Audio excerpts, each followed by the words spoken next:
Di Jakarta, aku tak mau menumpang dan merepotkan saudaraku. Meski sulit, aku tinggal di rumah kos, mencoba untuk hidup mandiri. Banyak orang yang menaruh iba akan kelainan fisikku ini. Tapi banyak juga yang sering mengejekku karena aku cebol. Aku sendiri masih bersyukur karena teman-teman sekolah banyak yang mendukungku.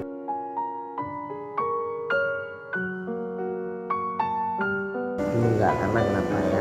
Kita waktu SD satu kampung ya. Mungkin setiap hari karena kita bergaul terus dengan mereka, sehingga mereka menganggap biasa aja mungkin. Dan saya juga merasakan tidak ada apa-apa di dalam tubuh saya gitu.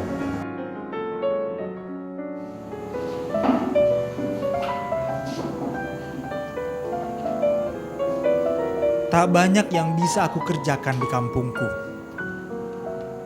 Akhirnya tahun 1990, aku memutuskan untuk mencoba mengadu nasib di Jakarta. Di Jakarta, aku tak mau menumpang dan merepotkan saudaraku. Meski sulit, aku tinggal di rumah kos, mencoba untuk hidup mandiri. Saya tetap berdiri sendiri gitu. Saya misalnya seperti saya kos misalnya, itu susah repot. Kadang-kadang kita mau mandi, ya kan, taunya kamar mandi kuncinya tinggi gitu. Itu suatu penghalang buat kita. Tapi dengan itu kita tidak boleh berkecil hati dan tidak kita boleh putus asa.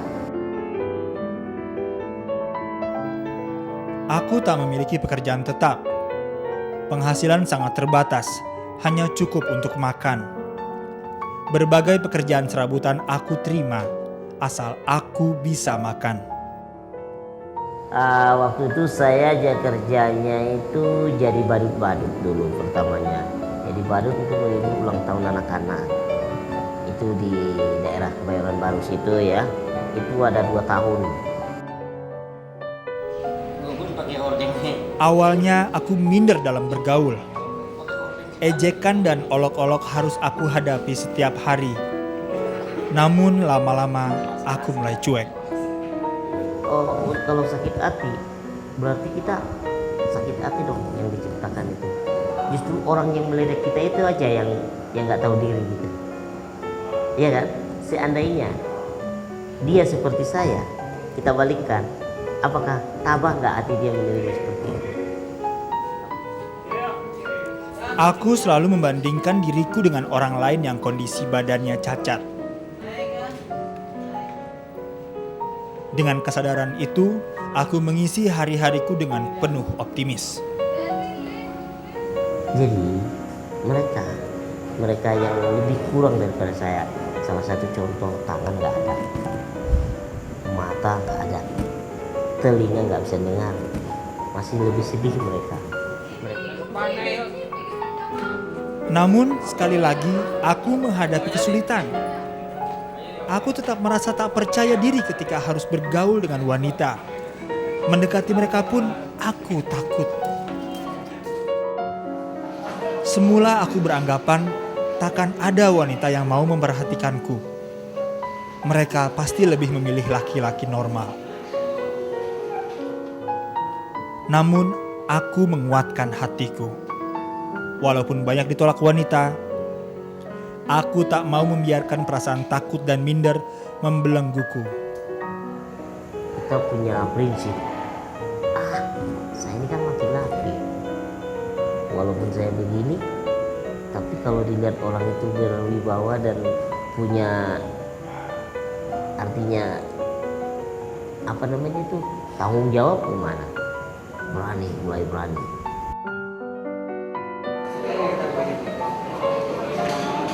Akhirnya aku berhasil mengatasi rasa minderku dalam bergaul dengan wanita. Setelah pacaran 2 tahun, aku menikah dengan Rina tahun 1997.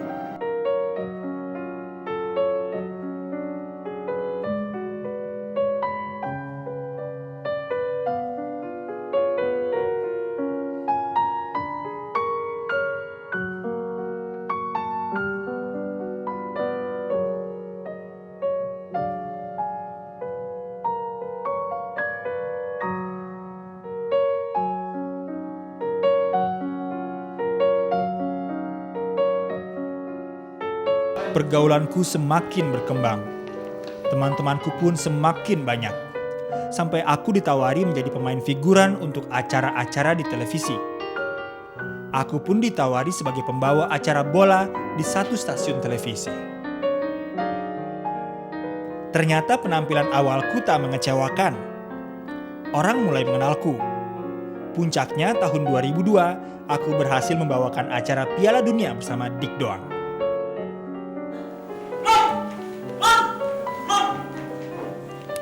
Sebenarnya pertama kali tampil di televisi, aku merasa grogi.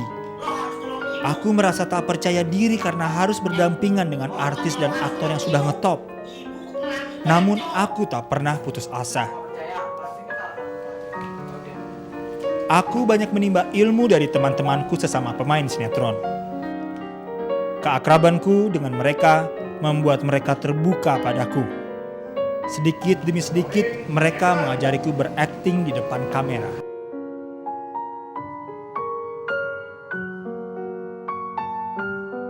Awal pertama kita bagaimana caranya untuk menyesuaikan diri dengan mereka dan bagaimana caranya supaya akrab dengan mereka, ya kan?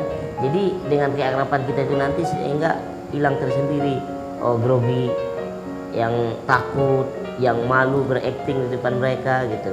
Akhirnya lama-lama kemudian mereka juga lebih akrab dan mereka akan mengajarin acting kita bagaimana gitu.